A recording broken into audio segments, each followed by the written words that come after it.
adding her. It's adding. It's adding. Oh my God! It's Bette Sussman. Yes. That was such a good interview. That was such a good interview. Boy, my friend Ray can talk, can he? Yes, he can. I'm so glad that you knew I wasn't being late on purpose. No, honey. And I just, I didn't really know what to do, so because I've never done this before, but now I know what to do. This is your first. It's my first. Yes, awesome. How are you, Quencie? Well, thank you. I am so thrilled that I get to look at that, y'all. Y'all in the comments, look behind her. Look at that album in the back. What is that, Bette? That's the Bodyguard? I Will Always Love You gold record. Oh my gosh, that is so gorgeous. Look at that. Yeah. Biggest selling soundtrack ever. And that's the only, and amazing. With all the years that I played with Whitney, that's the only record I ever played on. Are you serious? I ever played on. But who? It's the biggest one. Oh, okay, I pick and choose. Yeah, I pick and choose well. Yes. If you're gonna do one, you might as well do that one. The biggest selling record of all time. Yes. Let's make I history, Bette, because that's what you do. That's what you do. I mean, you've been playing since you were 4 years old. I mean, come on, lady. Like, yeah. And then I'm they're just not too worn for worn out. They still work pretty good. No, I'm just listen. I am so thrilled. Like, I have a quick Bette story. My first concert at 16, I went. It was in Bloomington, Illinois. You guys were on the "I'm Your Baby Tonight" tour. Okay. And I got the tour books. And as soon as I opened the tour book, I memorized all of you guys' names and positions. Got there early. Obsessed. 16. Obsessed. Yes. Got there early. Thought I had front row seats. Mistaken. But during that time, you were out there playing, and because I looked and saw your name in the book, you was my immediate friend because you played for Whitney. So I was like, Bette, and you turned around like, who in the heck is calling my name when I'm yes. And when you turned around, that's all a 16-year-old needed. That's all. You were my friend in my head after that. That was it. I'm so happy. You turned around, you had a pleasant look on your face. That's all I needed. We were friends in my head from that point on. Here we are. Here we are. Thank you so much for agreeing to celebrate Whitney on her heavenly birthday. She would have been 58 today. And I really want to just listen. Like, I don't really want to talk. I just want to listen because you met Whitney. I mean, you worked with Sissy. Then you worked with Whitney. Sure enough. I'm going to show you a really classic picture. I don't know if you've ever seen this. No, I know that. Look how beautiful. Sissy was. This was like at the beginning of all the, MTV, VH1. This was back in the '80s, and Sissy was asked to be a guest host on VH1 something. I saw that. And Nibby showed up and sang, and I had 102 fever that night. I was so sick, but it was so much fun. It was so much fun. Wow. Unfortunately, that video can be found. I've seen it. I wouldn't know where it's. It's the quality of it is is horrible, but yeah, but I think it's on YouTube. I've seen it. No, I've seen it. I love that. I didn't know that you had such a beautiful picture from that day. That's awesome. Yeah, beautiful picture. Yep. So tell me what it was like working with Sissy, and then how'd you get introduced to working with Whitney? Well, Sissy was. She was an incredible singer. She was. I mean, to me, Sissy is. If you ever go back and go down that rabbit hole on YouTube and find old videos of Sissy singing, I mean, she was the bomb. She was incredible, and I learned so much from Sissy. I mean, I remember, I remember going to see Sissy and at the funeral, walking over to her and talking to her, and I hadn't seen her in a while. Because we were like, well, Ray was out before I was there till 99. So I was there from 88 to 99. But, Whitney was there, and I mean, Sissy was there, and I went over to her and I said, I don't even know if you know this, but you were one of my great teachers in my life. You know, I learned so much about playing with singers, about choosing songs. Like Sissy had the ability to choose incredible songs. I mean, I'd walk in there and she would be like coming at me with like, she'd come over and she'd go, I want to try this Neil Sedaka tune or this Neil Diamond tune. I'm like, don't you know any black folk? You know. Don't you got any black friends? People black friends? Anyway, but you know, that taught me such an amazing lesson because she was the greatest interpreter of a song that I've ever worked with. You know, along with Whitney. Whitney was amazing. But Sissy was, you know, she was the queen. She was the queen, and she.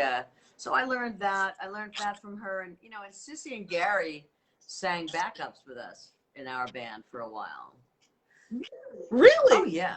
Oh, that was where the hilarity first began between Sissy and Whitney and myself and Gary.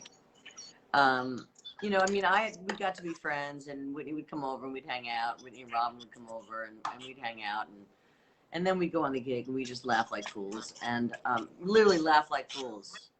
And I believe it. Oh yeah, she was one of the funniest people I knew. So anyway, so after, you know, I was playing with Sissy, and we were working a lot, you know, in New York, and I mean, I was playing the night that Whitney became Whitney was the Sissy gig, where Sissy told her, I'm sure you saw the Whitney movie. This is one of the stories that I told, and funny enough, you know, they kept juxtaposing my interview with an interview that Whitney had done on the Tonight Show, I think, talking about the very same thing, where it's the same story. Where yep. Sissy, you know, Sissy calls her, you know, we're playing at McKell's, the great McKell's. I don't know if you've ever been there, but it was a source of tremendous R&B and jazz, and, you know, a great club up here, which I live now. At the time, I lived a block away from. Now I live 3 blocks away from, and it's a Whole Foods now. God bless it. But but she, Whitney, Sissy called her, you know, and for those who out there who maybe didn't see the film, don't know the story, Sissy had told Whitney that, you know, she had a drip, you know, it's like, I've got a drip, you know, and I don't think I can sing tonight, so would you go and do my show? And Whitney was like, of course.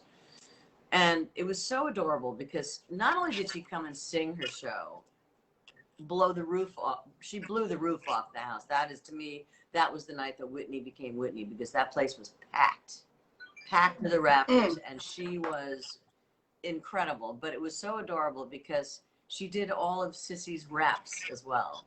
Like, you know, thanks for sharing your evening with Whitney, and it's just like exactly like she would take all the intros that Sissy would do, and she would do them. And it was literally like the same exact show, only, you know, Whitney wasn't singing backups, but that was when Whitney became Whitney. And soon after, I guess after John, I don't remember the year, I guess it was in 1987 when John Simmons had passed. I remember going to see their show in the Round at Madison Square Garden, and John passed away, and Whitney called me, and she said, I haven't wanted to take you away from Mommy, but I need you, girl. You know, I need you. It's time now. I went, it would be my pleasure and my honor to go out there with you. And Ben, what was the transformation from seeing her basically, I mean, imitate her mother's show, but still be herself, but basically patent it after her mother, to you seeing her become her own person? I mean, listen, that girl learned everything from her mom. Sissy was her teacher from day one. I mean, she taught her. And Whitney used to do her shows a lot like her rapping was a lot like her mom's. You know, her intros to songs, and, you know, how she used to speak of herself in the third person, you know, which she did a lot, you know, and so did Sissy. Oh, you came to see Sissy tonight. It's like, it was always something it was always kind of blew my mind. It's like, hello, you're here. You're here telling the story. Yeah, but pretty much, I mean, Whitney was, I mean, it was obviously a grander scale. You know, I played in mostly clubs with Sissy, you know, mostly nightclubs. You know, New York, we would play Chicago, you know, we played near, you know, near where the Drinkard family out in, I forgot what town in Illinois that was, but it was out of Chicago. And we did a few gigs out there, you know, as, you know, she was a Drinkard, which they were, you know, kind of a well-known group back then. And, yeah, but we mostly played clubs. I guess maybe a few theaters, but mostly clubs. So with Whitney, I mean, in the very beginning, before she went on tour with John, you know, she, you know, asked me, she and Gene, her manager, I'm sure you remember him. He's passed now. Yes. But God, he loved her so much. But you know, I didn't know he passed away. Yeah, he though. passed. Rest in peace. He passed a couple years back. But you know, he brought me in, you know, to music direct some of her shows before she went and ended up going out on tour. So we might have played a couple of bigger places, but yeah, it was just on a grander scale. You know, she was very very intimate. You know, she was very intimate. Yes. Even when we're playing for 70,000 people, she tried to keep it an intimate show. However, you know, it was a huge production, you know, massive production. Right. But you know, some people can take a massive production and turn it into an intimate moment. You know, like when she sings a ballad. I mean, maybe when she's doing So Emotional, it's not like a, you know, I forgot what I said. An intimate moment, because it was a bigger production. It was dancing. Ray came down, and by the way, that was one of my favorite tunes. It was So Emotional. What? So Emotional. So, Bet, I'm telling you, I used to, because, you know, a lot of Black artists weren't being played on MTV back then, but Whitney Houston and Michael Jackson, they broke that barrier. So with the So Emotional song, it came on like every 3-4 hours, and I was glued until I realized, oh, I could record it. And I knew the but guy I would who just wait. Choreographed that. His name was Ed Love, and he was a good friend of mine from New York. He's passed a long time ago, but yeah, he choreographed that. But you know, Ray was my boy. You know, Ray on the road. We hung a lot on the road. Yeah, he said I don't want to. He's like, I don't want to just give her a kiss. I want to be around Bet. Like he. I know we you. talk. We I you love know that. we talk online all the time, and we're like, what is going on? We have to see each other. I remember, you know, we have a mutual friend out there. Somebody who played with that's a good friend of mine. Marilyn Scott is her name. I don't know if you know who she is. She's a great singer and writer. But we went to see Ray. I remember going to see him at like Spaghettini's or something out west, and man, that guy is fire. He's fire. He's just, you know, he's got it all. He's funny. He plays his ass off. He's got incredible stage presence. Anyway, so Ray was my boy. We hung a lot. I love that. What would you say the chemistry and dynamic of the band from where you saw it was like on the road with Whitney? Well, it was an unbelievable band. It was an incredible band. Yeah. And you know, Ricky did a fantastic job. There were a few moments when I felt a little bit on the outside. A few times, you know. I was outside the boys' club, but okay. I won't elaborate on that because it's not important. It's not important because, you know, what was important really was, you know, I made amazing friendships. I mean, I'm still friends with Wayne. I mean, what a knucklehead. I got a chance to interview him too. It was so awesome to hear I would love to see that. Stories. Is it somewhere that I can see it? Yeah, I'll send a link to you. Okay, great. I'd love to see it. And also, Ricky, if you have that, I'd love to see them. Anyway, the dynamic of the band was great. You know, we hung. I tended to. I'm kind of a like check in the hotel, and go. You know, I'm like, I want to experience the culture. I want to go to different restaurants, and you know, I was really lucky that you know, we were using Roland gear. We were kind of you know, Roland was supplying our stuff.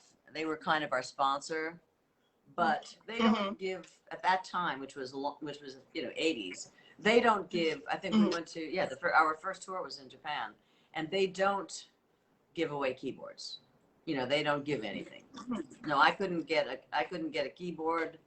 You know, I might have gotten a little discount, but I couldn't get a keyboard. But the guy who was the music guy for Roland took me on a culinary tour of Japan, which was nice.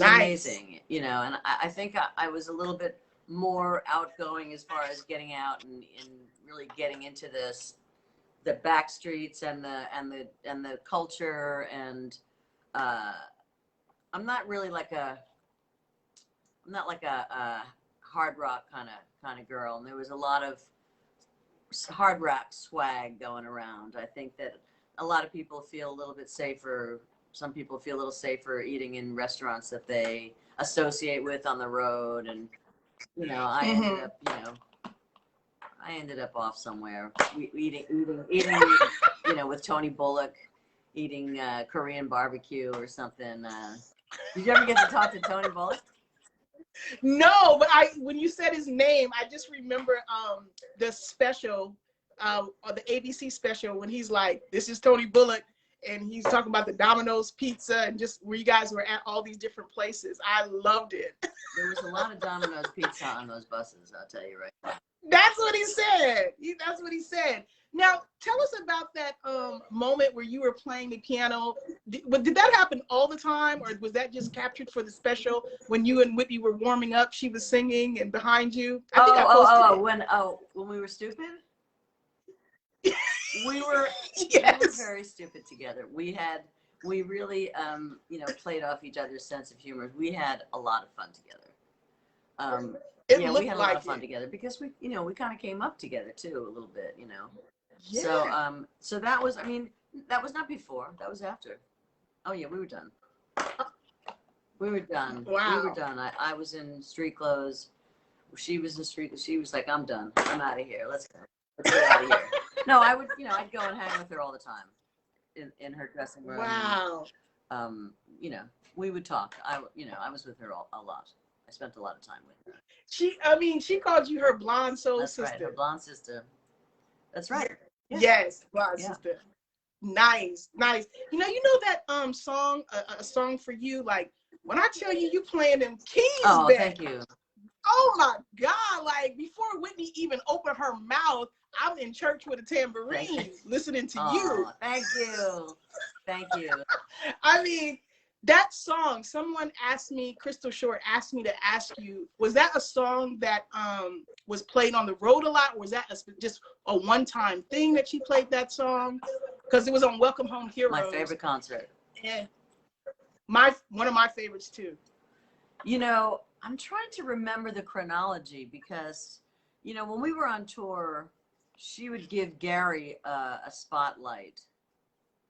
And, you know, she would give him a song in the shows, you know, most of all the shows. And I think that Gary,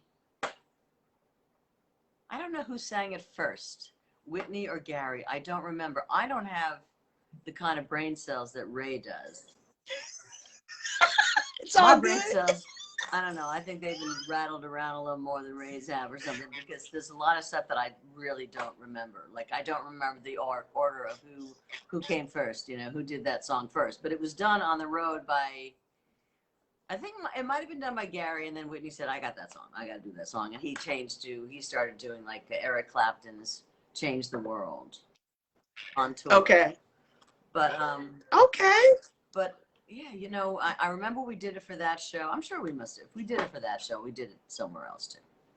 I'm sure. Okay. Because I don't think we've seen a lot of that. That's the performance for us. That Donny Hathaway song. Like, that's it. I don't see like a million other performances where she performed that song. But that doesn't mean that she didn't sing it on the road. Right. You know. I mean, I don't remember. Honestly, I don't remember.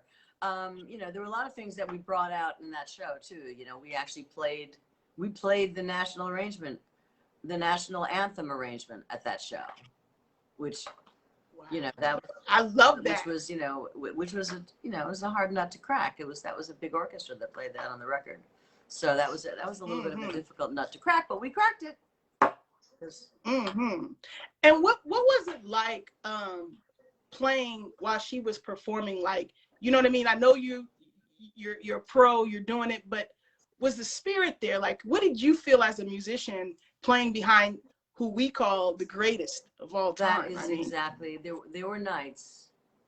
I remember Kirk and I on stage, because I'd be up on the right in South Africa. We had a different setup. I was on the other side of the stage with Wayne. I was downstage. He was upstage with me. But normally I was on stage right. And I remember we would be like, oh my God, she'd be singing it. And like, where there were those special nights that were like, pinch me. I'm playing with the greatest. How did this happen? I'm on stage in a 25,000 seat arena with the greatest singer of all time. And it was a privilege, is what it was. It was a privilege because that's so awesome, because like you were there during the rehearsal, you were there during the beginning. So to see that, even though you were there through all of it, that you still were wowed. Oh yeah. And I was wowed for a long time. Like I remember when we were in Miami rehearsing for the I'm Your Baby Tonight tour. I think it was that. It must have been that tour. And remember Janet Jackson had come out with, you know, she was doing all with the headphone mic, the headset mic. Yeah. And with all due respect, Whitney, I love you so much, but she wasn't the best dancer. Yeah, that's what Ray was saying. She wasn't the greatest. I mean, I'm sure Whitney knew that. She wasn't the greatest. She wasn't the greatest dancer. But when I said to her, but she was game for anything. She was game. Try anything. You know, I mean, I heard you with Ray. I mean, she had her steps. She had her steps right. down. Well, you know, she had her little steps. You know, she had her little steps. But you know, that myth is not true. Right. The myth of all Black people can dance is not true. Yes, I know. I have a few in my family. I understand. Yeah. But I said to her, I said, I remember, I think it was me that suggested her. I said, Nippy, why don't you use one of the radio mics? Forget handheld. And you know, you're going to do all these dance things. And why don't you try using the headset mic? And she goes, Betty, that's a good idea, Betty. Betty, I think I'm going to try it, Betty. She called me Betty. She's the only person that in the world that I wouldn't get mad at, because she called me, hey Betty. So she actually did. So she got the radio mic and she actually used it. She for a few songs when she danced. She did I loved it. No, I mean it freed her up. Yes, exactly. It freed her up and she loved it. She was game. She was like, I want to rehearse it. Let's rehearse. Let's play. She was not, you know, I mean, later in the year, you know, unfortunately, later in my time with her, she wasn't really, you know, excited about rehearsing anymore. And that was unfortunate because it really, it affected, you know, it affected a couple of shows that we did. Great. Gotcha. Gotcha. But on the most part, she loved rehearsing. Well, she also loved being around us. That's what I love so much. It's like out. She loved you guys. She loved hanging out. You guys were in Miami. We were staying in Coconut Grove, rehearsing for one of the tour, maybe the first tour. And like, you know, she's like, I'm not staying in this hotel. You know, we go out, and she wasn't like, you know, put on any kind of like disguise. She wasn't no disguises. You know, if Whitney's walking into your store, you're very well aware that Whitney's walking into your store. Even though she was, you know, we were just two homies. We were just hanging. Like me and Robin and Nip would go out for a walk. And we'd go shopping. You know, we would just go shopping. What was that experience like? Did people recognize? Were you guys able to do that? Yeah, and we'd go out for a while, and people on the most part were very respectful. You know, they were very respectful. That. And she was very happy to have fans that loved her. Oh, that makes me feel good because I'm a fan. If I wasn't so starstruck, How loud was I, right? You were so funny. You were so funny, but she loves you. She loves, you know, she loves honesty. You know, she loves people that are straight up, and that's why we got along so well. Always, you know, there was honesty and, you know, brashness, and you know, if we had to say something about somebody, we'd say something about somebody. Nobody would. Not in front of anybody. Well, that's what I mean. Talk, you know, we would do our share of. Did you guys celebrate birthdays when you were out touring? Yeah. Do you remember any Whitney celebrations for her birthday that you guys did? Oh yeah, I do remember. I remember this one, and I couldn't tell you where I was, but the best birthday story was her, I guess it was her 40th birthday in New York. Oh wow. It was in New York. Oh wow. Yeah. That was an incredible party, which, you know, her husband, you know, proceeded to ruin. Basically, because he had to get out there and sing too. He's so bold to sing with the greatest singer of all time. That's a lot of confidence. You have no idea how bold that man would get. You know, I pray. I can't listen. I pray that he's, you know, he's better now than he was then.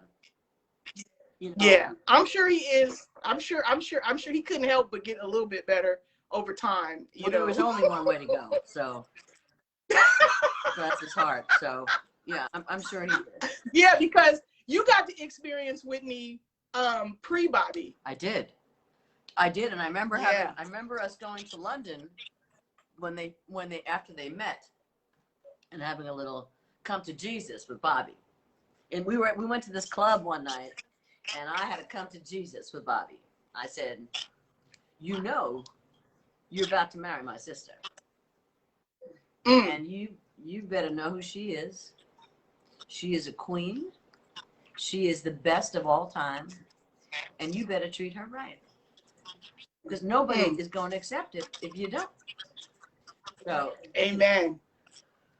That was one of our longest. I did not know you had your own.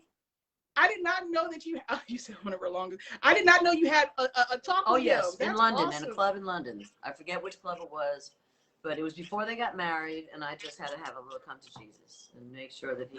What was his reaction to your talk? I think he was surprised. I think he was surprised because I don't think, you know, he necessarily at that point knew the extent of our relationship. You know. Right. Right. So, what was Whitney like pre-Bobby? She worked really hard. Pre-Bobby was I'm Your Baby Tonight. Let's rehearse with the headset. Let's do different shit. Let's do this. You know, unfortunately, what happened was, you know, Whitney became a bit insecure. You know, and she wanted to. I'm sure there was pressure at home. I'm sure whatever, you know, Bobby was having his little career and everything. And I remember I credited Bobby with, you know, like being the pioneer of dance videos.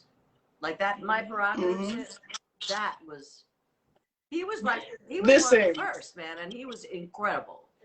And that album still goes today. That was a great album. You know, and he was, you know, he was talented, you know. He knew his lane, and he knew where to stay, and he was really, really good at it. It was when he tried to enter somebody else's lane that things kind of got a little bad. So, you know, in the beginning, you know, before Bobby, she worked, and she worked her ass off, and then I think that she, you know, she became a little bit insecure and wanted to include him more than I felt he needed to be included in our show. Well, I'm sure you weren't the only one, Bet. Really? You know, I'm very careful with my words, but I know I wasn't.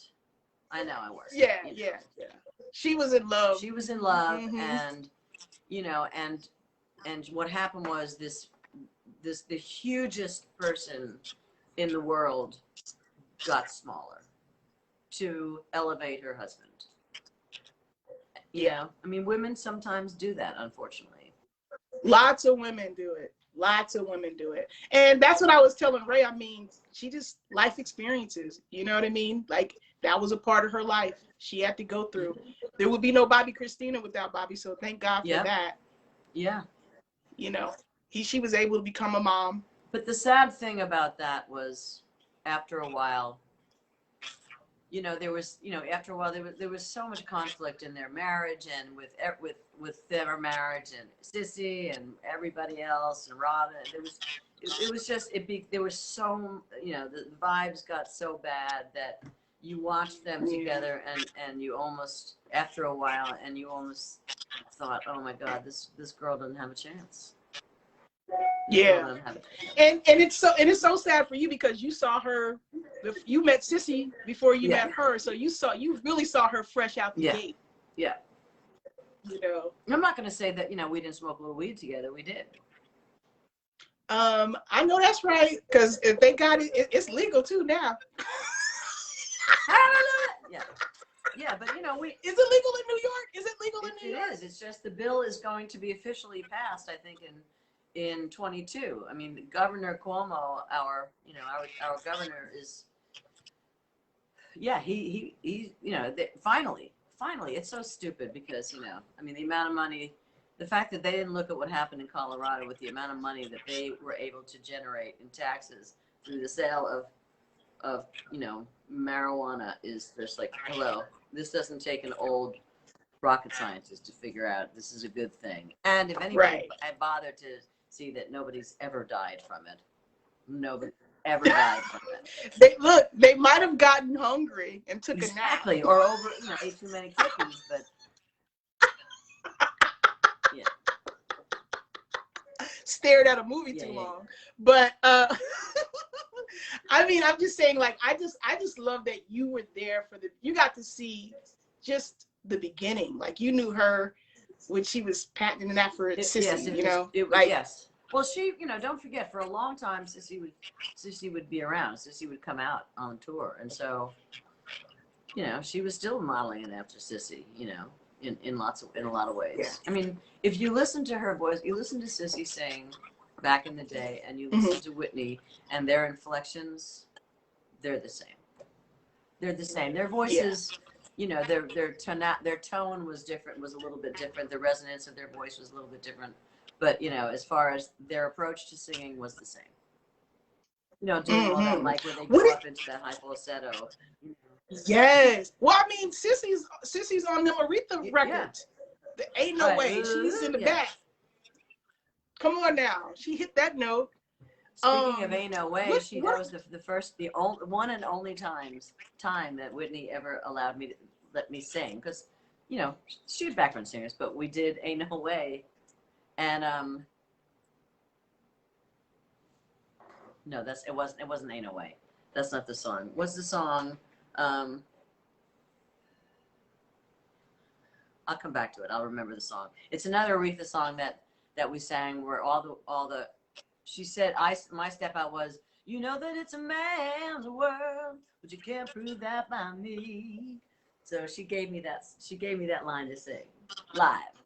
Oh, wow. I got to sing with her too. What? Nice. Oh my goodness. Y'all had fun. Yeah. It was a lot of fun. It was a lot more fun pre-Bobby, because we had all of her attention and she had all of our attention.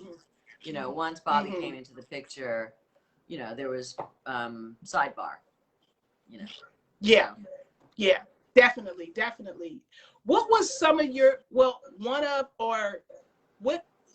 live performances stick out to you? That's easy. Like, my favorite live concert was in Welcome Home the Troops. Was that. And tell me why for you. She was never better. She would never. It was the best to me. Her voice in that show was the best it ever was, any night, anywhere, anyhow. I mean, it was pretty. I mean, in a concert. I mean, when we did the Arsenio Hall show, and she did All the Man I Need, and then she did We Didn't Know with Stevie. I mean, I mean, her performance of All the Man I Need, her performance of All the Man I Need in the rehearsal at Saturday Night Live was one of the most incredible performances of that song ever. I cannot believe that's a rehearsal. Yeah. Like that, was that all the time, Bet? In rehearsal? That was sound check. No, I'm just talking about, was her renditions in sound check always so great? Yeah, particularly when she had an audience. Don't forget, nice. you give a big star like that an audience, and they're not going to come in and they're not going to phone it in the soundtrack. Yeah. Because then y'all be going out and talking about it on the street before the show. Like, I don't know, you don't really have to watch. It's not going to be that good. It's like she, because there were people there, and and everybody applauded, and so she wanted to put on a show, whether it was for the audience or for TV or not. She just wanted to put on a show. And that little boy that she brought on stage at the Welcome Home Troops? Remember the little boy that she brought up on stage and sat? I interviewed him not too long ago. Oh my God, he's a grown man now. Yes. And he said that was Is like that still the moment like of his that. life, the highlight of his life? Of course. Yeah, that show was emotional to begin with. It was the end of the war. I mean, it was the end of the war, and everybody was really serious about it. It was going to be a show, but everybody was really serious about it because of the time, and so everybody wanted to be the best. The production was amazing. HBO was amazing. And the songs we did and that tour and that show were amazing. It was a great set list, and she never sang better, and she looked stunning. I mean, she's poor Kirk Whalum had to stand behind her every night, and he'd be like, no, don't get me wrong, Kirk Whalum loves his wife Ruby more than anything on this earth, but Whitney in a long gown from behind is a sight to behold, even for me. It was singing time, it was like quiver. Look, and singing all those beautiful love songs on top of it. Yeah. The red dress, come on. That love medley, y'all, when I tell you y'all tore it up, like, that's what I love about all of her life. Like, to me, you got an even different Whitney than on the record. Like, the record was phenomenal. But when, as a fan, to experience you guys playing live with Whitney's voice live, like, it was a completely different experience. It was like, well, it was different. It was all different musicians, too. Most of the producers, most of Nip's producers brought in their own musicians, had their own posse, like Narda. When Narda did How Will I Know? I think he did How Will I Know, that record. He had his people in there. I think Bashiri, Bashiri at the time was a first call guy in the studio anyway. Mm-hmm. He's a little older than I am, but he was doing a lot of sessions for a lot of producers anyway. But so he played on a bunch of her records, a few of her records. But yeah, no, I never got to play on any of the other records, which was fine. But the difference between the records and a killer band, that everybody in the band can hold their own on any day of the week. So you're coming at this music from a different place. I mean, I'm not gonna play every song note for note that was played in the way it was played on the records. That people go out and play the tracks. They do that. No, that's what Ray was talking about. Like, I want the seasoning, but don't give me the recipe. Like, you're gonna bring your own to the there was a period before we started using Pro Tools. There was a period where we played live. I think Japan. Yeah. That Japan concert was amazing too. Like, which one? The first? You first guys. Tour? Yeah. That with her little velvet outfits with the W's on. Those little heels, the little dance. Love the shoulder things. The shoulders. It's all about the shoulders. Yes, man. Yes. Whitney had them shoulders on lock. Yes, okay. She did. But you know the band. I mean, like you're talking about Ricky Lawson or Mike Baker, both amazing. You know, Ricky. Yes. It was either Wayne or Michael Bearden. You know, I held down the other keyboard slot I played the whole time. Until I bet you play like a black woman. I mean, I don't know how a black woman's supposed to play, but that's you. I thank you very much. The soul. Thank you very much, and I have to say that I attribute a lot of that to listening to Aretha Franklin play piano, and playing for Whitney. I mean, for Sissy. I mean, you know, I mean, I got a real education in gospel from Sissy. And funny enough, before I went out in Whitney's band, we used to play in a club called Sweetwaters. Yes, that's where Clive came down there. Yes, Sweetwaters. Yes. And that was that was like an old-fashioned supper club. Like my parents would come there and eat dinner and watch the show. You know, it was a real supper club. Tell me where we were. What was I answering? I lost the question. A black woman playing like a black woman. So I started playing with, you know, I mean, a lot of people came down to the club to hear Sissy, and in turn heard me. And so people like Esther Marrow, I don't know if you know who she was. She was a gospel singer. She hired me, so I ended up doing a bunch of gigs with Esther Marrow. And Sarah Dash, who ended up doing some, you know, a bunch of gospel stuff, and a few other singers who. Is Sarah Dash the one that was with Patti LaBelle in the? Okay, yeah. All right, in the LaBelle. The LaBelles. Yeah. How'd you get the job? How'd you get to work with Sissy? That's a really funny story. That is it's kind of a classic story. The way I remember it was, I was the guitar player's girlfriend, and in her band, and she was with Love Zager, a publishing company called Love Zager, and so was my ex Frank. May he rest in peace. Rest in peace. Yep. And so, so he was in her band, and they were getting ready to do a show. She was getting ready to do a show at 7th Avenue South. And she was doing, you know, Sissy did not like drummers. Sissy did not like drummers.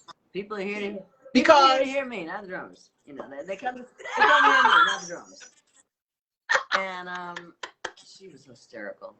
So so she went to 7th Avenue South with a bass player, a percussionist, and Frank, who I hope anybody's out there that knows Frank will understand that I did love him, but he was not a very good guitar player.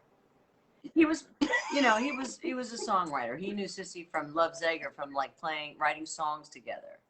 They wrote some songs together. So she made him her musical director, sort of. Okay. You know, and he wasn't a very good musical director. I mean, I hate talking like this because the man can't even be here to defend himself. So,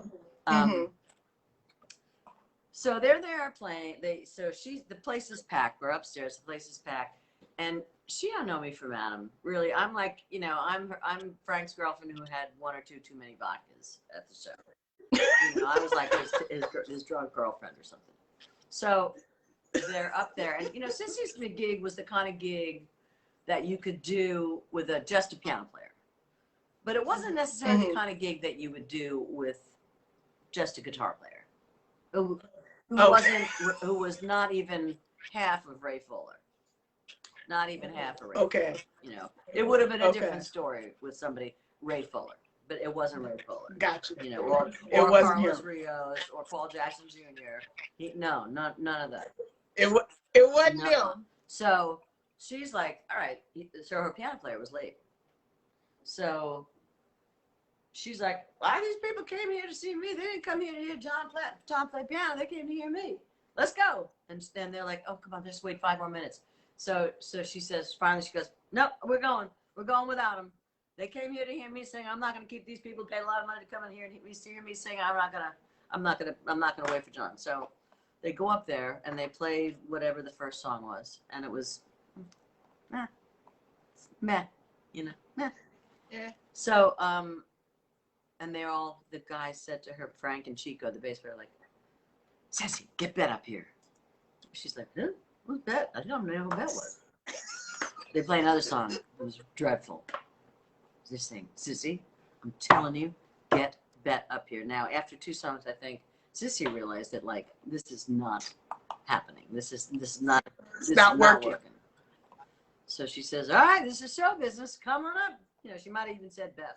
You know, she might even, come on up. I can't, you know, if I had a nickel for every time I was called Beth, I'd be a much wealthy person. Not much wealthier. I'd be a wealthy person. So I'm not a wealthy person. But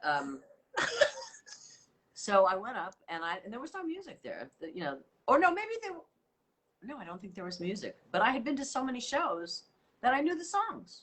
Like she was doing just the 2 of us. So I could play just the 2 of us without a chart. I'd heard it 8 million times. So that was the next song we played when I came up, and there's a piano solo in there and everything like that. And it was all grooving and rocking and everything. And she was like, well, all right, well, let's do another one. You know, everybody was like, ah, you know, it was like, here she comes to save the day. Thank God you were in the audience. And then, you know, we did it like maybe we might have done 2 songs, and then John showed up and, you know, basically like, you know, edged me off the piano bench and like in the mid song or something like that. And you know, and then she thanked me and everything like that. I think what happened was that he fell off a piano bench or something. He was playing in church. He was a church player. So he was an intense player. And I think he fell off and he broke his wrist. Oh, wow. Unfortunately. But I got the gig. That was all you. All I needed was a broken, a church piano player's broken hand, and I became the piano player and the musical director, and I think that Frank, you know, Frank was cool with it. It was he knew that he was a lucky man being where he was. He was a lucky man to be there. Yeah, I'm sure he knew. It was you couldn't know and he not know. Well. I won't get it. We don't have to talk Frank's story. Yeah, rest in peace, Frank. We don't talk about that. Nothing nice but that's how you get right. But that's how you became. That's how I became working with Sissy. Yeah, became Sissy's piano player. Yeah. Wow. Somebody wrote in the comments, you went from somebody's girlfriend to the queen of soul on those keys. Really? Yeah. This is huge. That is an amazing story. Know, right? Wow. And you learned and you credit Sissy for learning so much. God, that's I learned amazing. so much from her. You know, because I went on after that to play for a lot of divas, a lot of great Bette Midler. Singers, hello. You know, I mean, I went on to play with a lot of really great singers, you know, of all genres. Mm-hmm. You know, yes, I went when I left Whitney's band. I had already started. I had, you know, interviewed and auditioned for Bette. I'd met her already, and so I was there. I was in her world already when we did the last gig. I had done my first gig with Bette in October of '98, and I left Whitney. I guess it was something like it was either March, April, or May. It was in the spring. I remember. That's when we did Divas Live from the Beacon, and yeah, that's how that happened. Wow. So you went from one great artist to another. Like that's amazing. But that's because you're great. Everybody who worked with Whitney has worked with the best because you guys are the best. Well, I mean, it's a very, you know, it's a different craft playing behind singers than just playing instrumental music. It's very different. And what's the difference, Bette? Tell me the difference. Well, you have to leave space. You know, you have to listen to the singer and leave space for a singer. You know, you play less really when you're playing behind a singer. You know, it's more of a, it's more like painting a picture. I mean, it's that way too with playing in instrumental bands. Although I've never really played in very many instrumental bands, I've always played with singers. But you know, it's a special gift to be able to listen and converse. You know, I'd like to I conversate with singers. You know, while you give and take, and so that's the difference. And not every piano player knows how to do that. And I was pretty good at it, I guess, because I got a lot of gigs doing it.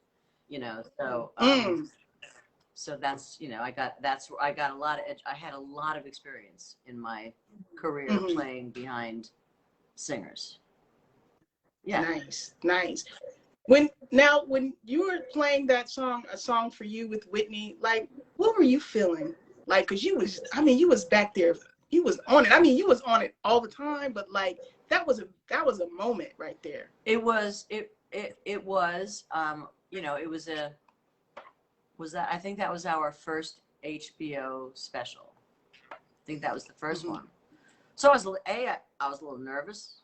You know, I mean, I was nervous every time I go. I'm kind of nervous every time I go on stage still, even to this day. Yeah, really? You know, I guess that's because I care. You know, it's like I give a shit how I sound, so I'm nervous. You know, I want to be there. But I also then there's playing that intro, and then she starts to sing. That's where my playing came from. That's where my energy my soul. That intro, before she starts singing, that intro was so fire. Yo, like, I'm just like, it just touched us all watching it. Like, nobody can watch that and not feel you along with Whitney. They just can't. It's, you know, it's pretty much the same, a very similar part to what Donnie played for himself, playing in the song, which was, you know, the song was modeled after Donnie's version, you know, but then again, like I was saying before, it's a different player that's going to play it live. So although it's going to be, you know, there'll be a lot of the same notes, it's not going to feel the same. It's not going to necessarily feel the same. Right. And, you know, and because it was so rubato until the band came in, you know, that's when I talk about the conversation between a singer and the keyboard player is, you know, it was all her. It was, you know, she was speaking, you know, how you hear her talk about, you know, God's speaking through her. It's like she was speaking through me. It was like my performance came from what she was singing, how she was emoting, and how she was interpreting that song that night. And it was a special night. It was definitely a special night. It was. Yeah, and just she was so incredibly fierce that night. I mean, she was often incredibly fierce, but you asked me what was my favorite, and that was my favorite. That was your favorite. What was your favorite performance within that show that you played on? I can't really pick a favorite that show. I can't really pick a favorite. I mean, I always loved So Emotional. Remember, it was early, so it you know, it preceded a lot of the big hits, like, you know, All the Man I Need and all that stuff. So it was basically the first two records. Yeah. It was basically the first two records that we played that night. Plus, you know, Song to You, that, you know, other songs that she would pick. Did you ever see the another one of my favorite shows, by the way, was Radio City. That was when she did the I Loves You Porgy medley that Ricky put together for her, which was an Alfie. Woo! That was, you know, that was some insane, you know, that was like some of the off the album stuff. You know, Ricky really, you know, made an effort to this was a classy, and they were all classy shows, but the Radio City show was a really, really classy event. And he took it to heart, and, you know, and created these other songs for that particular show, which were, like Run to You also that was on that as well, on that show, I remember. there was just the music, the selections on that show were incredible. Were completely different than the HBO special, and yeah, totally different. Did you see? Have you ever seen a I've never seen, like, no, I don't think I've seen, because when you said Radio City of Music, because, you know, my mind went to the American Music Awards, and I'm like, I don't think that's what she's talking about. Yeah, no, I'm not talking about the American Music Awards. You're not talking about we that. Played Radio so City. I think there might just be the audio on YouTube. I don't think I've ever actually seen it. Yeah, it was pretty special. That's beautiful. Steven Sassone says, Q, tell Sus, Stephen C says the song was Do Right Woman, Do Right Man. Oh, that's right. And she smashed it when she sang the line. I'm nervous. See, I'm nervous. You smashed it. I lost it. You know, I forgot because I'm nervous talking to you. Thank you, Steve. Man, you sharing so much great stuff, because, like, you know, people never got a chance to know her the way that you have, and play with her the way that you have for as long as you did. She was, you know? really a really fun person to be around. She was really fun, and she was adventurous and ambitious, and wanted to try shit all the time. You know, she was always open. If she was there, she's open to it. You know. Nice. And, nice. Another one of my favorite TV shows that we did was Natalie Cole's Big Break. Ooh, I love that. I love that. The two songs she sang with Natalie. Say a Little Prayer. Say a Little Prayer, and then they did Bridge Over Troubled Water. Oh my gosh. They were stupid. That was, the two of them together was so stupid. You see, now there I am talking to you again. We're talking about, you know, Say a Little Prayer, Burt Bacharach song, Bridge Over Troubled Water, Simon and Garfunkel.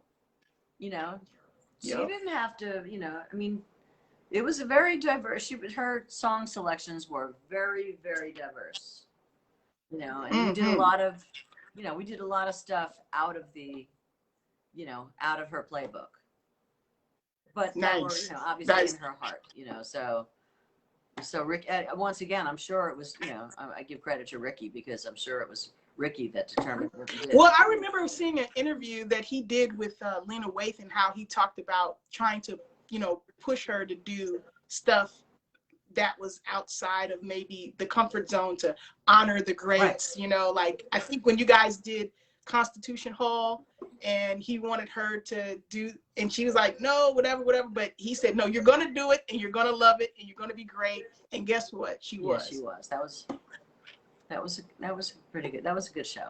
That was a really good show. That was a great show. Like Bojangles, Bojangles and all. Were you there for the Brazil show in Rio de Janeiro? Yeah. Oh yeah, my hair was very short. Girl, then. My hair was very short then. No, was my hair short for that? Yeah. One time we had been on tour, and this is hilarious. We had been on tour, and I really needed a haircut. And I said, I gotta cut this shit off. I got to cut this shit off. It's just too much yellow hair. So I called my guy, and I said, I'm coming home for a couple of days. I want you to cut my hair off and don't stop at my chin. Well, unfortunately, he was one who followed instructions, and he cut my hair so short.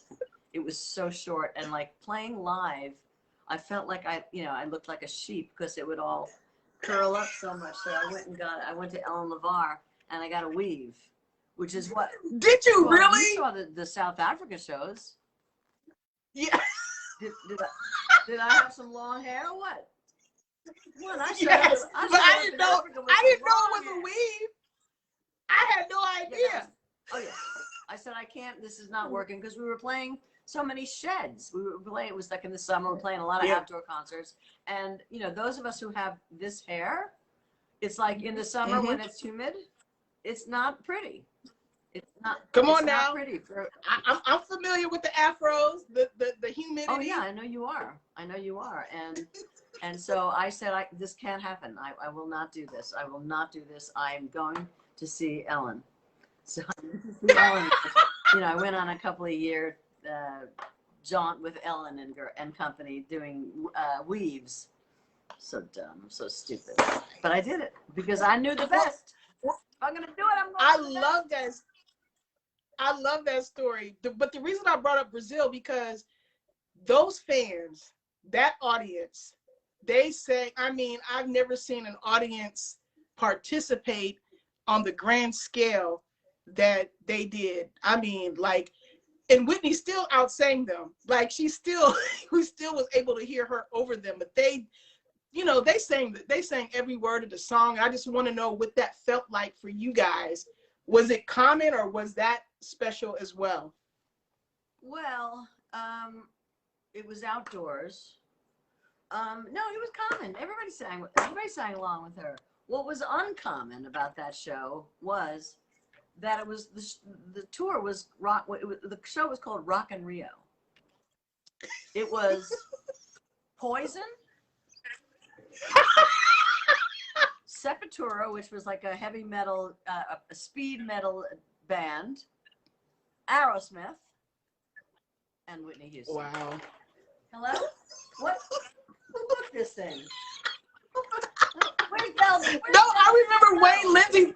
You know. Yes, Wayne Lindsay was telling me that he had fun with Steven Tyler and everything, because you guys, but like Whitney, what was she doing on that bill? That's hilarious. Hilarious. And I happen to know Steven. Steven was a friend of mine, so it was really fun to find him on tour. So we, you know, especially in Rio, we went jogging together, me, him, and Joe Perry. He and I went to the beach one day. There was a point in 1980 when I was a very short period of my long career that I was pursuing a solo career. And okay. Steven was friends with my lawyer, and he was super supportive. And, you know, wherever I'd see him, you know, he was so sweet. And so we had a ball, and we actually had a really good time in Rio. It was fun. It was just like, nice. it was so much fun to be there. We hung out at the pool. We were all hanging out at the pool. Steven Tyler gave us his tips on tanning, 20 minutes and flip. 20 minutes and flip. And Whitney was, you know, Whitney would come down and hang out. She didn't know. She was not like that. Whitney was not that person, did not stay in the room. Was like, I don't want to be seen. I don't want to be. She had the largest man in the world as her bodyguard. What was his name? I remember, because he was in the special. Bob Fontenot. Wow.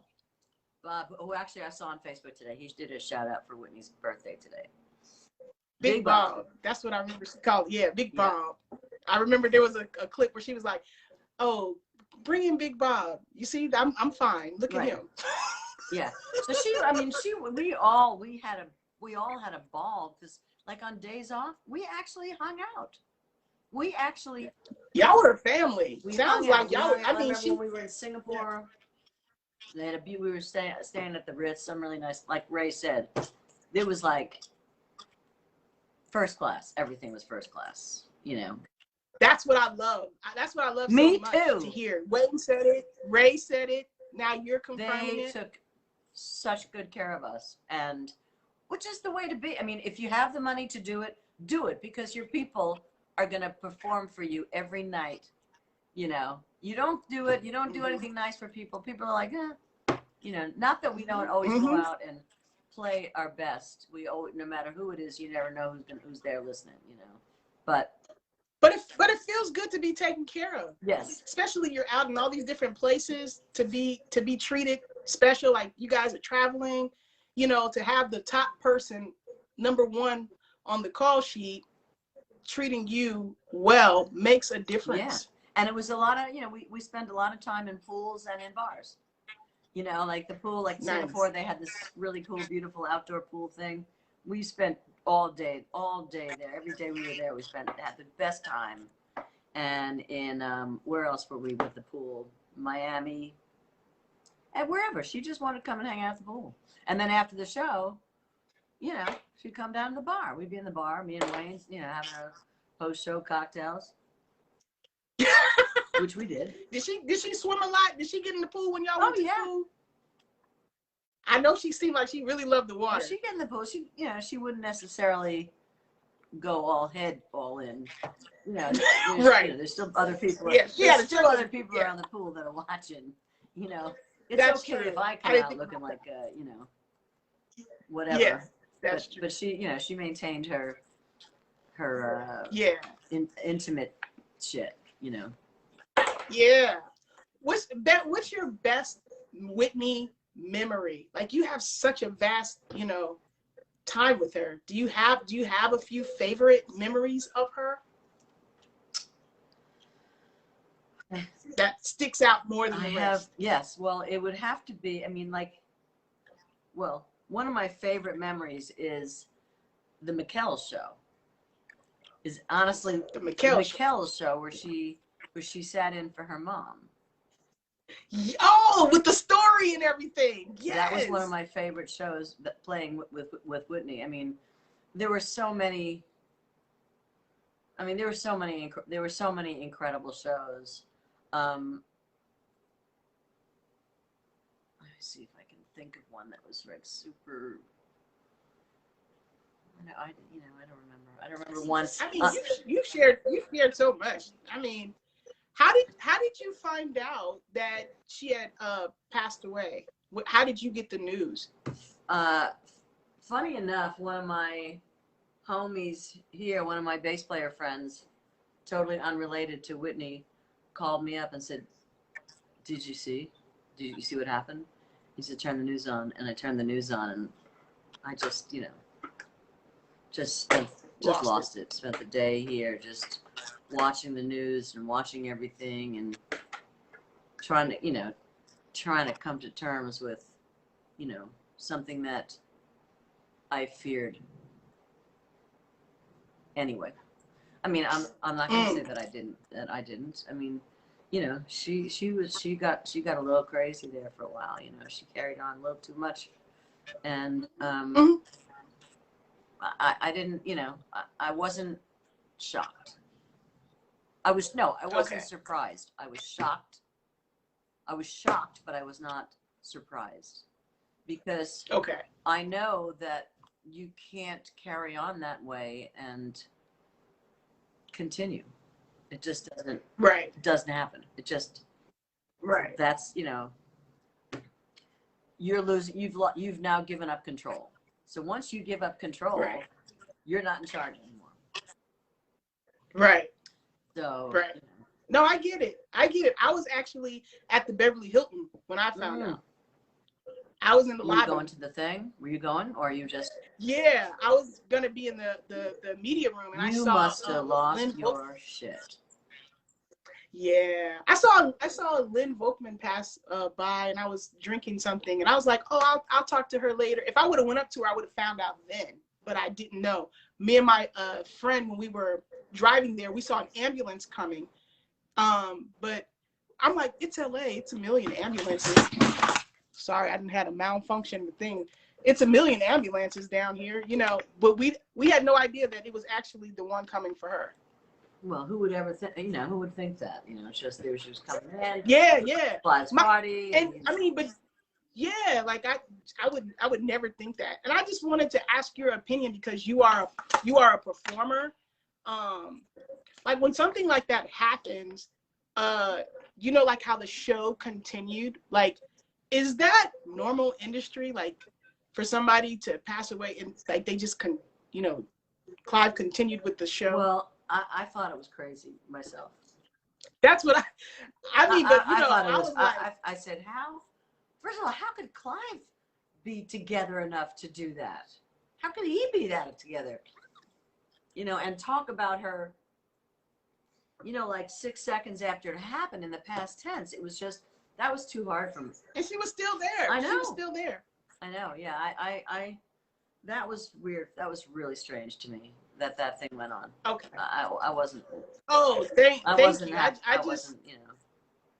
I didn't. Okay. I don't know really anybody who really gave a shit about that show after hearing about Whitney's passing. I don't think. I was surprised that people stayed. Yeah. But then, I mean, I was torn, because I was like, are they really gonna? I went into the media room. I just wanted to see, like, are they really gonna do this? And they really tried. I mean, it didn't work. I mean, they did it, but it didn't really work. But I just wanted to know because, you know, you probably played through all kinds of stuff, but I was horrified. I remember, I mean, fortunately, I didn't have to work that night. I wouldn't have wanted to work that night. But I remember when my dear friend, I don't know if you would know who he is, but he was a drummer that I worked with a ton when I first was coming up in New York. His name was Yogi Horton, and he was Luther's drummer. Nice. And he jumped out a window. And it was a terrible, terrible, terrible, terrible day in the life of many people, you know, that happening with Yogi. But I couldn't have played that night. I had to play a gig the next night, and it was just like, you know, with people that knew and loved Yogi, that we all played together, and it was like, what are we doing? It's hard to, you know, it was really hard. It was really hard to, you know, to really get into what I was doing because I was just broke. I was just broke. Understandably. Yes. I just wanted to know, I'm like, maybe because I'm not, you know, in the industry like that, but I was like, it was just surreal to witness it continue with, you know, it just happening. So I was just like, what? So let me ask Bette if she could have played, you know, because they say they turned it into like an honor. I was like, nah, this is not an honor. No. This is not. This is a time of severe mourning and grief, is what that was. Exactly. Man, I mean, like, what is something about Whitney that fans wouldn't know that you know? Well, that is cool. She was a funny heifer. She was. You hear that, Whitney? She was a funny heifer, man. She had an incredible sense of humor. Sense of humor. And she knew there was basically, for all the years that I knew Whitney, there was so little that I knew that she didn't know. Like, I came in one day, I'm in sound check, and I had watched this ridiculous movie the night before.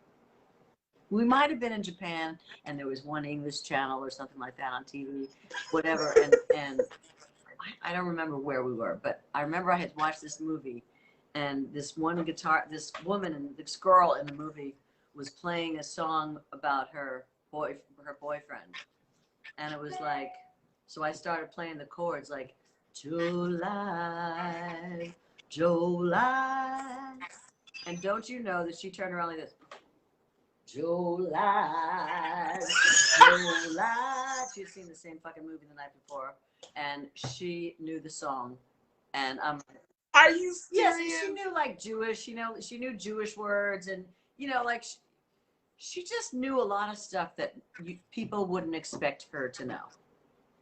Yeah. You know, and I know that she, you know, she caught me on a couple of times where I just lost my shit, and that was one of them. That one stupid song from this stupid movie, this most ridiculous movie with this like bohemian woman, like with the headband around her head. July. She even remembered more of it than I do. She remembered. She kept going. I'm like, girlfriend, you are so wrong in every single way. Right? Yeah, she would not have any problem finding the humor in any situation. Because like myself, that was who she was. She was, you know, an unbelievable singer and a funny motherfucker. I love it. When I first met her on the MTV show, I had watched Saturday Night Live where Michael Myers did this skit with Barbra Streisand, and it was Coffee Talk with Linda Richmond. And every time they would talk about Barbra Streisand, they would be like, "I'm so verklempt." Right. You know? She always would say, she always used that word. Somebody just asked her. Did she really? Oh yeah. I just put the things up, so I saw somebody asked about the Rainforest concert. And yes, I was playing at the Rainforest concert where she sang opera. We did If It's Magic With Pavarotti. Yes, we played If It's Magic together, and that was another great memory, because I'm a huge Brazilian music fan, and Antonio Carlos Jobim was on that show as well. And I showed up for sound check the day of the show. She wasn't coming. They asked me if I would come just for cameras, for lights and sound on the piano. And I'm standing up at the craft table, and I'm like, stop it, Bet. Just stop it. I'm sitting there, I'm like watching Carlos Jobim picking on Danish, and I'm like losing my shit. And I just had to go over to him and say, Mr. Jobim, I'm such a huge fan of yours. He says, oh, you are, come into my dressing room. So I got to sit in his dressing room with him for like 45 minutes. At like 10 in the morning, Wow. They bring him a bottle of scotch and a cigar, and we're sitting and talking shit. Me and Antonio Carlos Jobim at that show. But yeah, it was amazing. That was a nerve-wracking show to play, because even as I'm playing, we did a couple of songs. One with the orchestra. I'm guessing maybe it was I'll Always Love You, maybe with the orchestra. But we did If It's Magic. A Stevie tune that she just loved, and they wanted her to do it with a guitar player, and she was like, no, I need my Bet. So my Betty. I need Betty. So I did that, and then, at the end when Pavarotti was up there, I mean, he was so amazing, and watching Pavarotti and Whitney singing together and Sting. Yep, he was up there too. What a trio, right? That was insane. It was funny and insane at the same time. It was amazing. But it happened. That was a moment. It sure was. That was a moment. It sure was. Man, she said, I need my Bet. No, no guitar for me. I need her on them keys. No, I forgot the name of the duo back then. The duo, the two guitar players that did that song. Only words. Da, da, da, da, da, da, da, da. See, I'm not Whitney, but you give me some love. I like that. But yes. So that was that guitar player, and she's like, I don't know, Nunzio, whatever. She didn't know. She didn't know. But she was amazing. She was amazing that night, and yeah, that was a great night. I have so many, countless. You're a woman full of rich experiences, man. Yeah, I have, like I've been very fortunate in my life. I think I was blessed with, a little talent and a good attitude, and a good learning. And humble. Y'all hear her? Did she just say a little talent? Do you? We're gonna have to show you your own. Well, work, it's all lady. about you got to be in the right place at the right time. Like, if I wasn't dating Frank, right? But when you got up there, you executed in a way that nobody had. Boom, boom, boom. I'm so happy to know that Whitney knew what Verklempt meant, because I didn't think that she knew what the heck I was talking about. She knew Verklempt, she knew Meshuggah.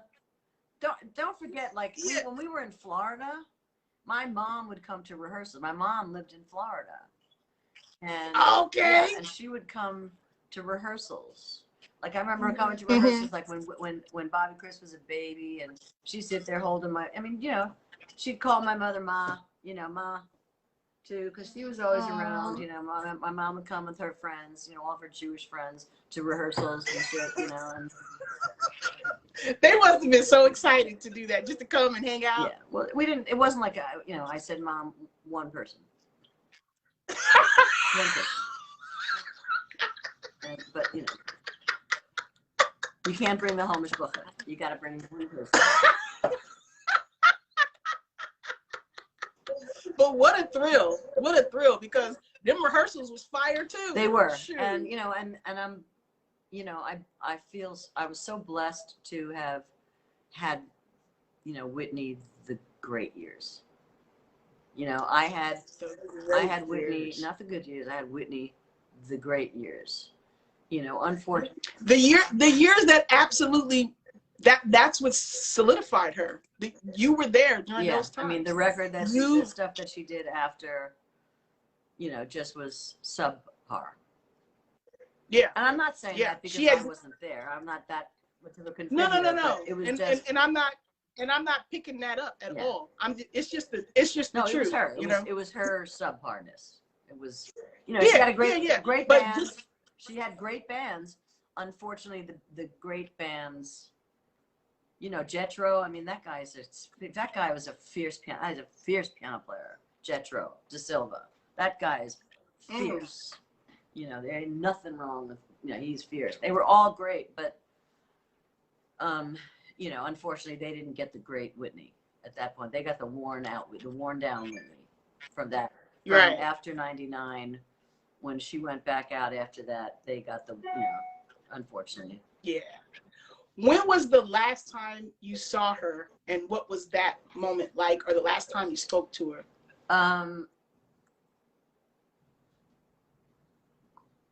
It was, well, the last time I spoke to her was after John died, after her dad died, who was like my father, you know. We spoke, you know, I called to, you know, convey my condolences, whether she was there or not or whatever. I just was, you know, I mean, she knew how close we were, and they were family, John and Sissy. But the funny thing, the last time I saw her, we didn't speak.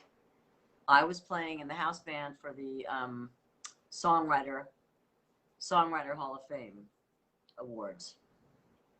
Mm-hmm. And she was there. She was there to induct. They gave a special award to Dion for singing all the Bert material that she had done. And so Whitney was there. They made a special award for Dion. So Whitney was there to give the award to accept, not to accept the award, but to give the award to Dion. But I was playing on one end, facing her. She was on the other end of the stage on a podium. You know, she didn't sit in the audience and like I'm sure she wasn't sitting in the audience and went, oh, I got to make eye contact with her when I get up on the stage. I don't think she even knew that I was there. And by the time we were finished, I went looking for her, and of course she was gone. So I never got to even see her. You know? Gotcha. Okay. Yeah, but the last show was that Diva show. That was the last show. The Diva show. The Diva show, where she did Ain't No Way with Mary J. Blige. Man. Were you on the keys? I was. Hell yeah, I was playing the piano. I was playing the piano. I was always there from 1988 till 1999. I was always there. You did have all the best years and the best performances. Yeah, I did. Those are classics. The Grammys, everything that you mentioned. The Grammys, the Grammys in the white dress. Was that Grammys or American Music Awards? When she came out with Madison Square Garden. Oh my God, that was amazing. That was, yeah. You know what? I was surprised that I didn't see you in the American Music Awards. It was Wayne on the piano when she did. It was just, I don't know if it was I Have Nothing. Like, it was just her and him. When I interviewed him. Say that again? I was playing synth. I was there. Oh, so you were playing too then? Yeah, I was there. Yeah, like I said, I was always playing. I wasn't always playing piano. You know, we split up the piano stuff. Oh yeah, we split up. All the stuff was split up. So sometimes Wayne played piano and sometimes I played piano. But I was always there playing synth.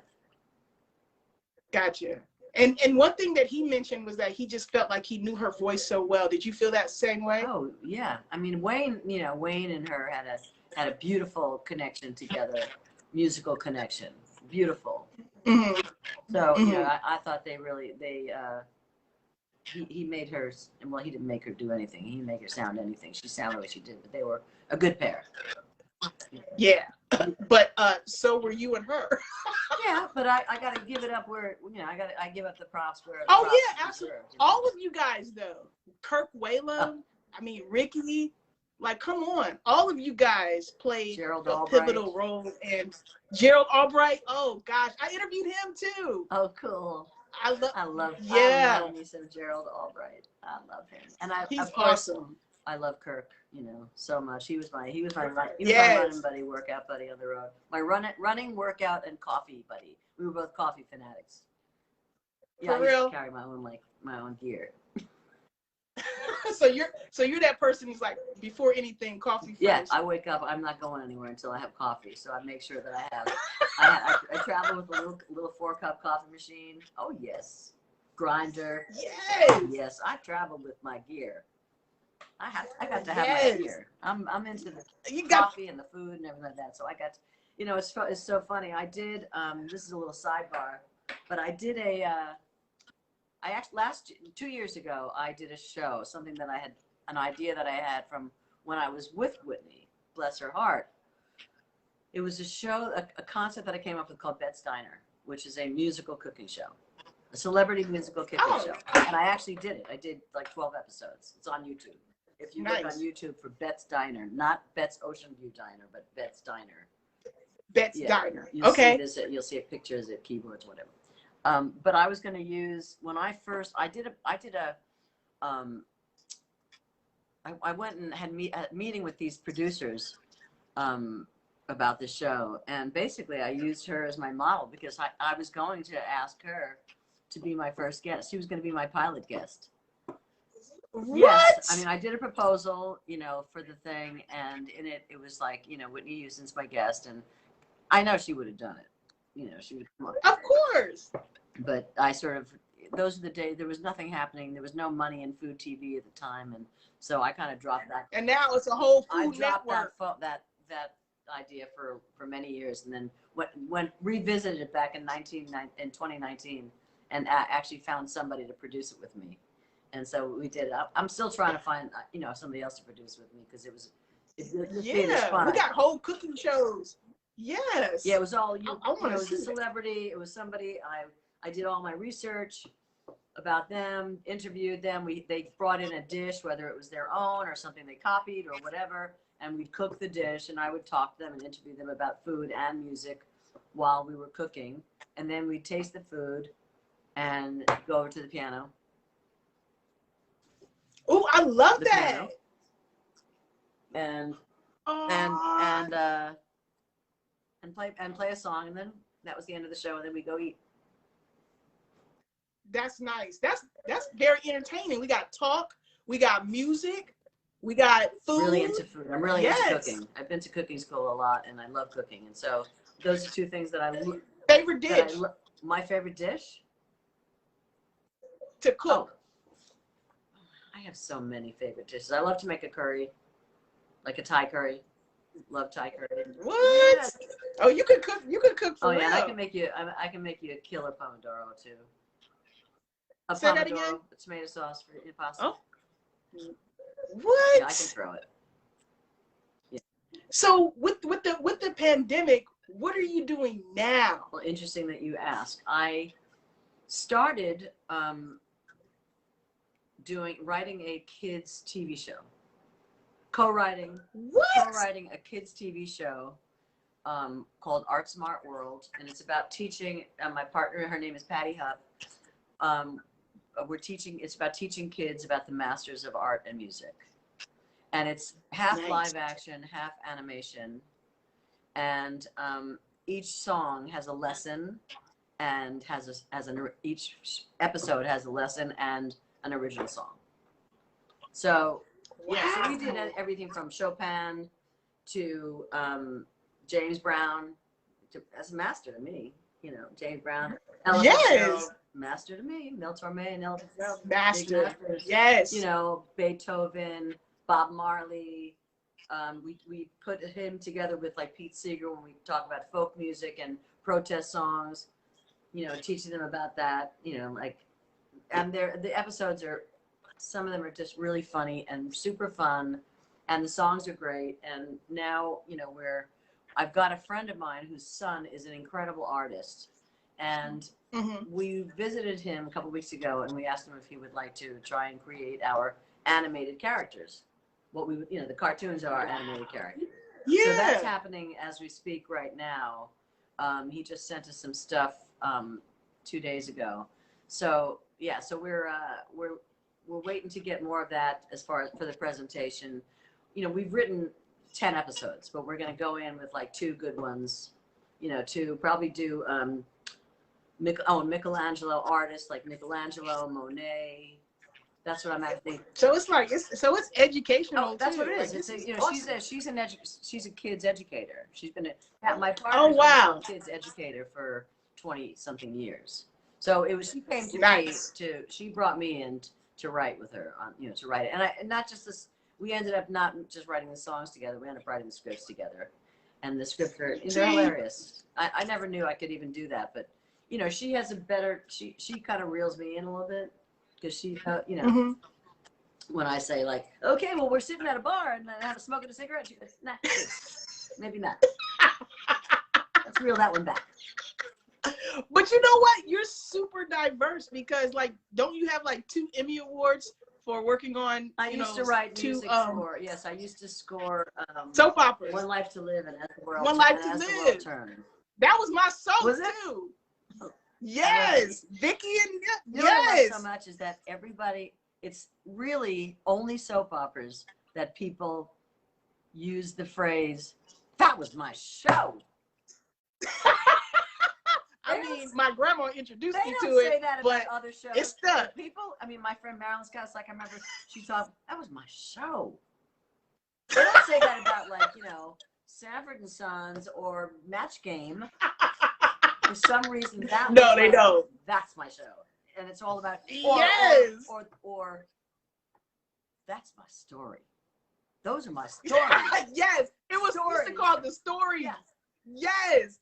Yes, I remember Whitney being on with Jermaine Jackson on As the World Turns, like they sang. Right, and we did actually that was one of those pre-tour times when I was working with her and music directing, and we did a show they did a song together. They had cut a track together, and we did a show at a club called the Limelight, which is an old church, which was a big party place for a long time, but that's where we played with Jermaine Jackson early, and I was a big fan of Silver Spoons back in the day. So when she was on there with Dexter's dad, remember she was like his girlfriend for a second. You were there. I was there. What? You weren't there for that? Dexter? Do you remember Silver Spoons? I remember. No. He was a character on the show. Who, Dexter? Yeah. Oh, okay. I mean, I remember. Wasn't it that white kid with the blonde hair? Yes. He's crazy now, but we loved him back then. What's it? Ricky Schroeder. Ricky Frick. I mean, he's crazy now, but back then he was great. I don't remember. And Alfonso Rivero was on there too. Or maybe I just forgot. Huh? I didn't remember that she had done that. Yeah. I love that show. And I was like, Whitney Houston gonna be on here? Oh yes. Record. Awesome. Awesome. Super fan you are. Yes, super fan. And because I was on that show the word was called Fanatic, I didn't want Whitney to associate me with that word. So I was like, friend. Right. Because if I ever saw her again, I didn't want her to be like, oh, it's the Fanatic. Yeah, right. This is my friend Quencie. Yes, I would. So, and she'd be like, hey, friend. Like it worked. It worked. Yeah, that was a great interview that you did with her. I didn't even think it was an interview. To me, it was just like a moment to tell you how much, because I had met her once before, and like I bought this etching sketch because I was like, nah, that's not how I wanted to go. It was so quick that it was like, oh, hey babies, how you doing? I was like, hey, I didn't get to tell her everything. So I manifested that. I prayed and I manifested that moment. So that I at least have 5 minutes. I didn't know it was going to be on TV or nothing. What was the etching sketch thing? Oh, that's my metaphor for when I met her the first time. I did like an etching sketch and act like it didn't happen because I did. I got you. and I said, nah, do that this again. didn't happen. We got to do that. We got to do over. Need a retake on that one. You know? Yeah, because I met her, but she didn't meet me. Yeah. Well, that's so great that now I got my picture with her on the wall forever. Oh, look at that. And you both look so beautiful. It was a moment in time. I'm so grateful. And that I got to see her 2 days before she passed. You did? Yeah. When she went to that Kelly Price Grammy party, I mean, I don't think she was gonna go, but she ended up going. And when she got there, I was like, Whitney Houston is not about to walk this little red carpet. Whitney Houston walked the red carpet, and I'm gonna send you that clip. It's like only like 9 or 10 seconds long, and I'm like, Whitney, is me. It's me. And she's like, my friend. Oh, so send me that clip. I want to see it. Yes, and everybody, you know, Bobby, Christine, they all had to stop while she embraced me and gave me so much love. And it was 2 days before she passed. So it was like a great gift from God that I got to, because who wouldn't want to hug her 2 days before she passed? I would have liked to. Exactly. So I was very grateful. I'm going to send you that though. So, man, this has been like the best. Do you hear me? That, like, I have fanned out over your playing for so many years with Whitney Houston. It's the truth. You are so phenomenal at what you do, and you're so diverse. I'm glad you got to talk about your cooking show that you still could potentially pitch, and the kids thing, and that you got 2 Emmy awards. Like, you're that's all not over the all I place. did though in COVID. I got COVID, and I know. How did January? You had back surgery too? I did. My second one. What? Let's talk about Whitney. Let's not talk about it. Yeah. No, but you recovered from COVID. I saw some interview where you said you was going to learn to be a contact tracer. Well, I was trying. I swear to God. I mean, that's one of the things I was trying to do. It's like there was nothing going on. There was nothing going on. So I said, let me see if I can, you know, get a job as a contact tracer, so that at least while I'm sitting around here, I can be doing something good for other people. But I couldn't get arrested. They just wanted medical people. I don't know why. I thought I was really qualified. Are you fully vaccinated now? Oh yeah. Me too. I've been vaccinated for a while. Good me for too. You. Congratulations. Me too. Yes. Yes. I looked at my what is it? What do they call it? The my Excelsior Pass. Mm-hmm. My Excelsior Pass, and it says that it expires June 21st or something. And I'm like, really? What does that mean? That I have to. And wait, what's an Excelsior Pass? What's that? I'll show you what it is. Excelsior Pass is.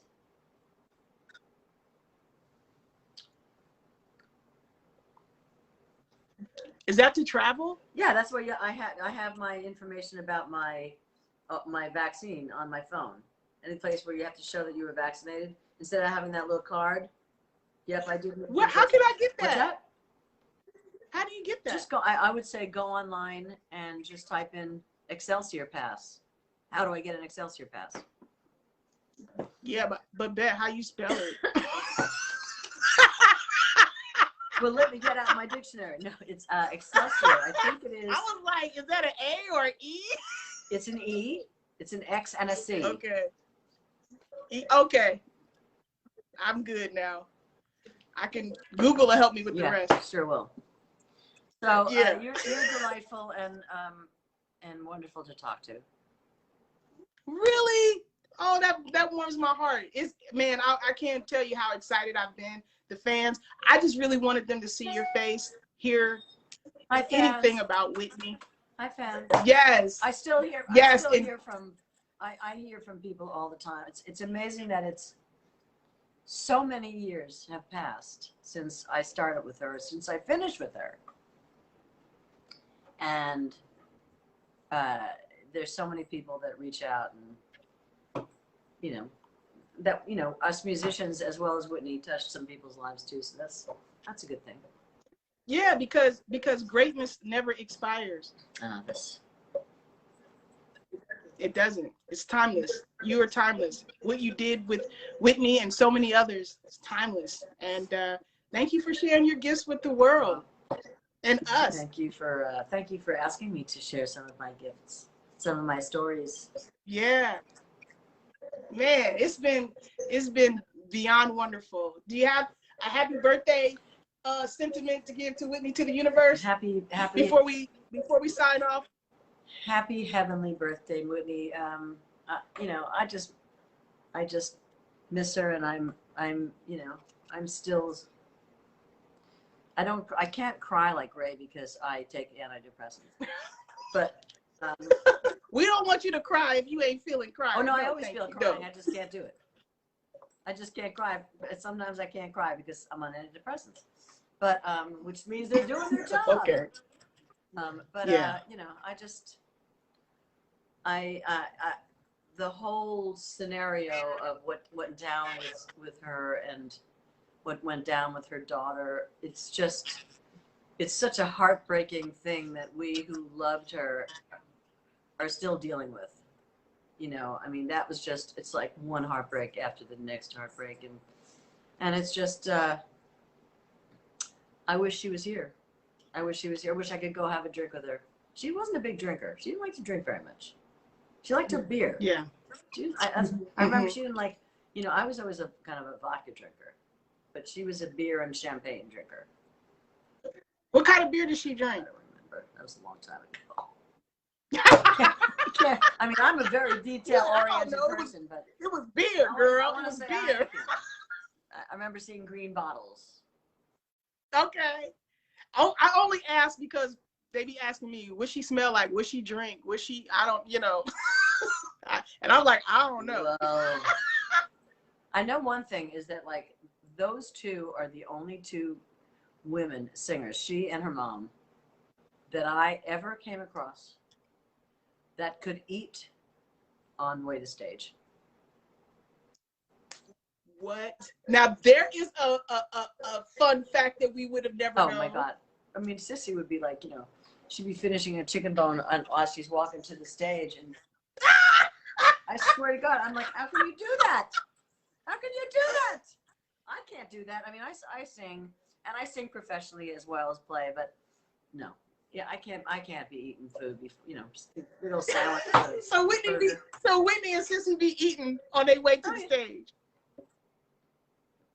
I love it.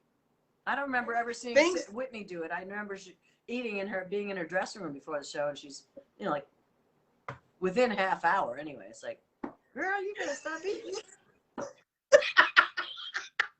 You got some singing, you got some chirping to do. Well, for her to be so little, they said she could eat. She could put it away. She could. Fuck her. I mean. Yeah. It still be so little. Yeah, it's so little. But yeah, I just, you know, all I can say is that I wish she was still with us, and you know, I wish we could turn the clock back and rearrange a few things that went on, and those two beautiful souls would still be here with us, you know. Amen. Amen. Amen. Well, I'm just happy that when she was here, she had people like you to be around and to play with. That's really nice of you. Thank you so much for saying that. I had a ball with her. I had a ball with her. Yeah. You know, I have nothing. You know, I mean, anything negative I have to say, I wouldn't say it now anyway, because, you know, she's not here to defend herself, so I wouldn't do that. But, you know, everybody knows, you know, everybody knows what everybody knows, you know. So it was, you know, it wasn't often pretty at the end.